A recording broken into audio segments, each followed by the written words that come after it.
நயினாரை கைது செய்ய பயமா? விஜயை சீண்டிய துரைமுருகன்.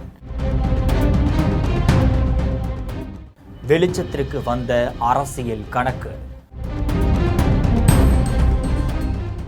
நயினார் நாகேந்திரன் மீது நடவடிக்கை எடுத்தா தாவே காட்சி முடிவுக்கே வந்துவிடுமோ அப்படிங்கிற அச்சம் முதல்வர் விஜய்க்கு இருப்பதா திமுக பொதுச் செயலாளர் துரைமுருகன் விமர்சனம் செஞ்சு பேசியிருக்காரு. மத்திய அரசுக்கு தாவேகா தொடர்ந்து விழுந்து ஆதரவு கொடுத்து வருவதா குற்றம் சாட்டிய அவரு பாஜகவை எதிர்த்து பேசவே விஜய் தயங்குகிறார் அப்படின்னு சாடுறாரு. அப்படி இருக்க நயினார் விவகாரத்துல விஜய் ஏன் இவ்வளவு அமைதியா இருக்காரு? இந்த விவகாரத்தின் பின்னால் இருக்கும் அரசியல் என்ன அப்படிங்கிறத பத்தி ஜெம் தொலைக்காட்சியில விரிவாக பார்க்கலாம்.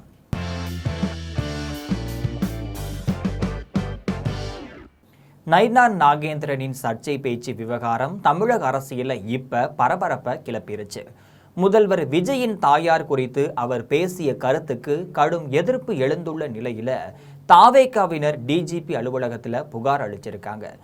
இதுவரைக்கும் நயினார் மீது வழக்கு பதிவு செய்யப்படாத நிலையில உதயநிதி ஸ்டாலினை கைது செஞ்சது போல நயினார் மீது நடவடிக்கை பாயுமா அப்படிங்கிற கேள்வி அரசியல் வட்டாரத்துல எழுந்துருச்சு. இதுக்கு நடுவுல நயினாரின் பேச்சுக்கு பாஜகவை சேர்ந்த குஷ்பு, காங்கிரஸ் தலைவர் மாணிக்கம் தாக்கூர், தாவேக அமைச்சர்கள் வன்னியரசு, ராஜ்மோகன் மற்றும் வீதி லீடர்ஸ் இயக்கத்தின் தலைவர் அண்ணாமலை போன்றோர் கடும் கண்டனத்தையும் தெரிவிக்க ஆரம்பிச்சிட்டாங்க. குறிப்பா சொல்ல போனா அரசியல்ல கருத்து வேறுபாடுகள் இருக்கலாம், ஆனா குடும்பத்தினரையும் குறிப்பாக தாயாரையும் இழிவுபடுத்தி பேசுவது ஏற்றுக்கொள்ள முடியாது அப்படின்னு அண்ணாமலை சொல்றாரு. வேலூர்ல செய்தியாளர்களை சந்தித்த திமுக பொதுச் செயலாளர் துரைமுருகன் தாவே காட்சியின் செயல்பாடுகளை கடுமையா விமர்சனம் செஞ்சு பேசியிருக்காரு. அப்ப 100 நாள்ல பெரிய இமயமலை அளவுக்கு சாதனை செய்ய முடியாது, ஆனா ஒரு குன்ற அளவிற்காவது சாதித்திருக்கலாம். 100 நாள்ல இதை செய்தோம் அப்படின்னு தாவேகாவினர் ஏதாவது சொல்லட்டும் அப்படின்னு கிண்டலா சொல்றாரு. இது மட்டும் கிடையாது, பேசிக்கொண்டே இருக்கிறார்களே தவிர காரியத்துல இறங்கல. மகளிருக்கு ரூபாய் 2500 கொடுத்து விட்டோம், குடும்பத்திற்கு 6 சிலிண்டர் கொடுத்து விட்டோம் ஏதாவது சொல்லலாம், ஆனா இன்னும் தேர்தல் வாக்குறுதிகள் நிறைவேற்றும் பக்கமே செல்லல அப்படின்னு விமர்சனம் செய்கிறாரு. 100 நாளில் இதை சாதித்தோம் என்று ஏதாவது ஒன்று சொல்லுங்கள். 100 நாளிலே பெரிய இமயமலை அளவுக்கு சாதனை பண்ண முடியாதுதான், ஒரு குண்டு அளவுக்கு சாதனை பண்ணியிருக்கோம். இது நாங்கள் செய்த சாதனை என்று சொல்ல முடியாது. பேசிக்கொண்டே இருக்கிறார்களே தவிர காரியத்தில் எந்த காலையும் இறங்கவில்லை. திமுகவினர் சொல்லாததையும் சொன்னதாக தாவேகாவினர் பேசிக் கொண்டிருப்பதுதான் விசித்திரமா இருக்கு அப்படின்னு துரைமுருகன் சொல்றாரு. திமுகவிற்கும் பாஜகவிற்கும் எந்த உறவும் இல்லை, ஒட்டும் இல்லை அப்படின்னு திட்டவட்டமா கூறிய திமுக பொதுச் செயலாளர் துரைமுருகன் கொள்கை ரீதியாகவும் அரசியல் ரீதியாகவும் பாஜகவுடன் திமுகவுக்கு உடன்பாடு கிடையாது அப்படின்னு சொல்றாரு. ஆனா தாவேகா தொடர்ந்து மத்திய அரசிற்கு விழுந்து ஆதரவு கொடுத்து வருவதா விமர்சனம் செஞ்ச அவரு இதன் மூலம் யார் பாஜகவுடன் செல்ல போகிறார்கள், யார் பின்னால் பாஜக இருக்கிறது அப்படிங்கிறத புரிந்து கொள்ள முடிகிறது அப்படின்னு சொல்றாரு.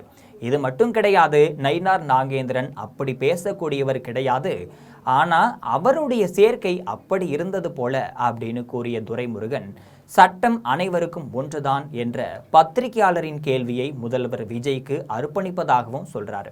பாஜக தலைவர் நயினார் நாகேந்திரன் அவர் முதல்வரோட அம்மா குறித்து தவறாக பேசியிருக்கிறாரு. இந்த பெண்கள் சம்பந்தமா தொடர்ச்சியா அந்த பேசுறது எப்படி பாக்குறீங்க? முதல்வராவை காணும்னு சட்டமன்றத்துல விஜய் கேட்டாரு.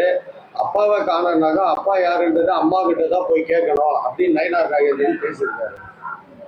அது பெரும் சர்ச்சையை கிளப்பிருக்கு. நான் படிக்கல, நயினார் நாகேந்திரன் அப்படி பேசக்கூடியவர் அல்ல, கொஞ்சம் நிதானமான சுபாவம் உள்ளவர். ஆனால் செயலிடம் அப்படி இருக்கவும் என்னவோ தெரியல. தொடர்ந்து பாஜகவை அட்டாக் செய்ய தாவேகா அஞ்சுகிறது. ஏற்கனவே பல்லக்கு தூக்க ரெடி அப்படின்னு விஜயே சொல்லிட்டாரு அப்படின்னு சொல்றாரு. தயக்கம் இருக்குதுன்றீங்களா ஐயா? பாஜகவை அட்டாக் பண்றதுல தாவேகாவுக்கு தயக்கம் இருக்குதுன்னு சொல்றீங்களா? தாவேகா பாஜகவை அட்டாக் பண்றதுல எங்க பண்றாங்க தயங்குறாங்கன்றீங்க. சார்? நான் தான் ஒத்து போறேன்றாரு. அது எங்க இருந்து போயிருக்காரு? மத்திய சர்க்காரு ஒத்து போவேன்னு சொல்லிட்டாரு. அதுக்கப்புறம் என்ன அட்டாக் பண்றது? நீங்க நான் உனக்கு பல்லக்கு தூக்குறேன் அப்படின்னு சொல்லிட்டான். அதுக்கப்புறம் என்னத்துக்கு பண்ணுவான்? பல்லக்கு தூக்குற ரெடின்ட்டாரு. அதுக்கப்புறம் யாரை போய் அடிக்கிறான்? அதாவது உதயநிதி வந்து நைட்டோட நைட்டா கைது பண்ணி கூப்பிட்டு போனவங்க நயினார் நாகேந்திரன் தொடர்ந்து இது போல சர்ச்சைக்குரிய பேச்சு பேசிட்டு வராரு. அவர் மேல கை வைக்கிறதுக்கு தாவேக அரசு தயக்கம் காட்டுறது எதுக்கு? பாஜக நிர்வாகி மீது கை வைத்தால் இந்த ஆட்சியை மத்திய அரசு ஒரே நாள்ல முடிவுக்கு கொண்டு வந்துவிடும் அப்படின்னு துரைமுருகன் விமர்சனம் செஞ்சு பேசியிருக்காரு. நயினார் நாகேந்திரன் மீது கை வைத்தால் இந்த ஆட்சியை ஒரே நாளில் மத்திய அரசு முடிவு கொண்டு வந்துவிடும். அதனால கை வைக்க முடியும். அதான் சொல்லிட்டு.